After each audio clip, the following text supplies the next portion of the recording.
अज़ीज़ दोस्तों, अस्सलाम वालेकुम। जैसा कि आप लोग सोशल मीडिया पे देख रहे हैं, कल जो एक कार को तोड़ा गया, जमात के कारपोरेटर शेखपेट और उनके भतीजों ने हमला करके, वाक़या ये है कि शहर के एक मुमताज़ ताजिर जो अब वो व्हील चेयर के ऊपर है, जो सालार मिल्लत सुल्तान सलाहुद्दीन अवैसी साहब के बड़े करीबी माने जाते हैं दोस्तों, उनके पोतरा और बहू कहीं दावत में से आ रहे थे। ड्राइवर गाड़ी चला रहा था।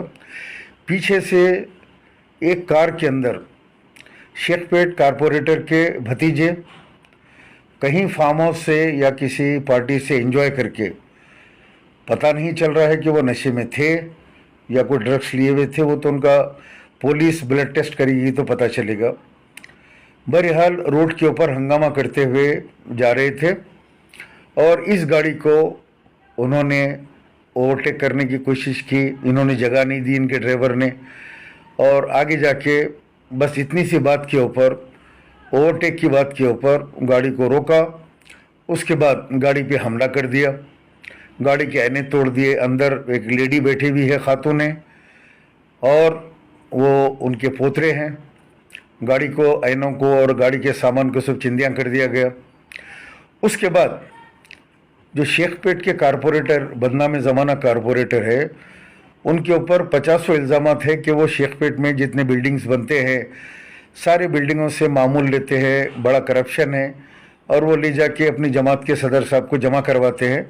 उनके एक्चुअली वो बिल कलेक्टर है, समझो आप, क्योंकि ये लोग तो सामने आते नहीं, बड़े लोग, और अपने कारपोरेटरों की गुंडागर्दी से जो पैसा जमा करते हैं ये लोग जमा करते हैं। बहरहाल जाके नाके में उठा दरख्वास्त दी है कि फ़लाँ गाड़ी वाले ने हमारे पे हमला कर दिया। अब क्या वो औरत, जवान बच्ची निकल के हमला करेगी इन पे? वीडियो जो साइड में चल रहे हैं वो खुद बता रहे हैं उस गाड़ी के ऊपर कैसा हमला किया गया। और हमारे वेब रिपोर्टर्स, जो गली रिपोर्टर्स है, उन लोगों को मैं कहता हूँ कि वन साइड कभी नहीं सुनना, दो साइड की कहानी सुनना हमेशा। वो कारपोरेटर उन लोगों को कुछ पैसे खर्च करके गलत जो है स्टेटमेंट उसने दिया कि मैं यहाँ पे इलेक्शन लड़ा तो अजहरुद्दीन के लोग, कांग्रेस के लोग हमला कर दिए, फलां करे, उल्टा जाके कंप्लेंट कर दिया वो। तो अब सुबह में जब ये लोग जाके कंप्लेंट किए तो सदर साहब का, उनके भाई का फ़ोन आ गया कि जमात का नाम बदनाम होगा, हमारे कारपोरेटर का नाम बदनाम होगा, उसके भतीजों का नाम बदनाम होगा, लिहाजा कंप्लेंट वापस ले लो। कंप्लेंट वापस ले लिए, प्रेशर में आके सुना मैं, और पुलिस वाले अब डबल केस बुक कर रहे हैं, इन पे भी उन पे भी, दोनों पे काउंटर केस। सवाल ये है कि कुछ लोग रोक के गाड़ी पे मुजरिमाना हमला करते हैं, तो फिर इसके अंदर काउंटर केस कैसा हुआ? केस तो उन लोगों पे होना चाहिए जिन लोगों ने गाड़ी को रोक के गाड़ी के ऊपर हमला किया, गाड़ी को तोड़ा, उनके ऊपर केस होना चाहिए।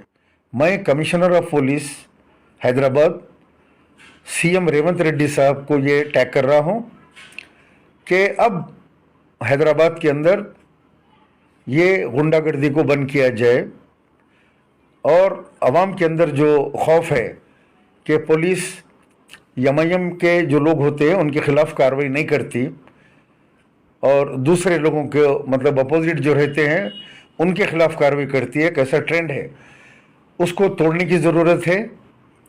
उस रोड के ऊपर, सारी रोड के ऊपर सीसीटीवी कैमरे हैं, ब्रिज के नीचे, सारे कैमरों से चेक किया जाए कि कहाँ से वो गाड़ी आ रही थी, ये भी गाड़ी कितने किलोमीटर से आ रही थी, वो लोग कहाँ से आ रहे थे।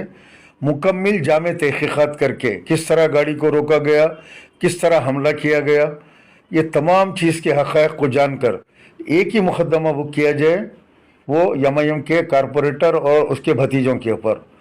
और फेक न्यूज़ फैलाने पर और फेक कंप्लेंट देने पर इनके खिलाफ एक मुकदमा दर्ज किया जाना चाहिए। जिस तरह हालिया दिनों में जो कमिश्नर पुलिस आए थे टेम्परवरी, संदीप शेंडलिया साहब ने एमआईएम के कारपोरेटर को और उनके साथी को मदनापेट के एरिया में झूठा कंप्लेंट देने पर कंप्लेंट को खारिज करके ये फेक कंप्लेंट है बोल के उनको जो है बुक कर दिए थे केस में, उसी तरीके से इनकी दरख्वास्त को रद्द करके मुकम्मल तहकीकात करके जो है इनके ऊपर केस बुक किया जाए, इन लोगों को पीडी एक्ट में डाला जाए।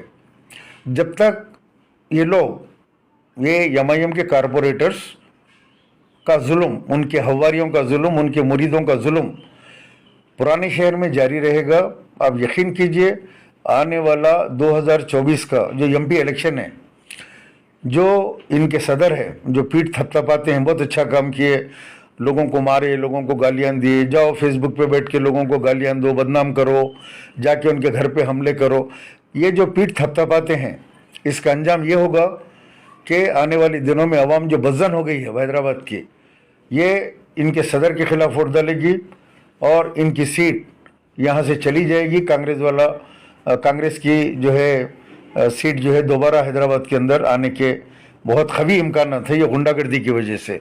मैं एक मरतबा फिर commissioner of police greater Hyderabad और सीएम रेवंत रेड्डी साहब, जिनका ने लॉ एंड ऑर्डर का कलमदान भी है, होम भी है, उनसे गुजारिश करूंगा कि इसकी मुकम्मल तहकीकात करके सिर्फ एक ही कंप्लेंट, जो कंप्लेंट वापस ले लिया गया है उनको बुलाया जाए, सारा सीसीटीवी कैमरे के अंदर है, उनको कंप्लेंट करने के लिए कहा जाए। कोई समोटा केस की ज़रूरत नहीं है पुलिस के, उनको बुलाया जाए, जो वाक़यात हुए वो कलमबंद करें और केस को बुक करें और करके इनको कफीर किरदार को पहुंचाएं। पुराने शहर के अंदर जितने भी ऐसे रौडी शीटर्स, ऐसे जमात के गुंडे हैं, तमाम के ऊपर पुलिस नज़र रखें और ऐसे जो भी वाक़यात है फौरी उनके ऊपर एक्शन लेके उनको पकड़ें और उनके ऊपर पीडी एक्ट लगा के भेजें। आप देखिए अगर 10-15 के ऊपर पीडी एक्ट लगाते हैं या 5-10 कारपोरेटर पे पीडी एक्ट लगाते हैं तो फिर उसके बाद हैदराबाद में अमन हो जाएगा और क़त्ल खून होना बंद हो जाएंगे और हैदराबाद ओल्ड सिटी के अवाम आराम से सो सकेंगे। इंशाल्लाह हैदराबाद पुलिस पुराने शहर में भी बहुत सा परिवर्तन आने वाला है, बहुत से चेंजेस होने वाले हैं, बहुत जल्द होंगे और अच्छे ऑफिसर्स यहाँ पे आएंगे जो बिला डर और खौफ के, बिना जमात के जो है प्रेशर के, पॉलिटिकल प्रेशर के वो लोग इंशाल्लाह हैदराबाद में काम करेंगे। मैं आप लोगों को खुशखबरी दे रहा हूँ, बहुत जल्द ये पूरा लॉ एंड ऑर्डर के अंदर तब्दीली आने वाली है।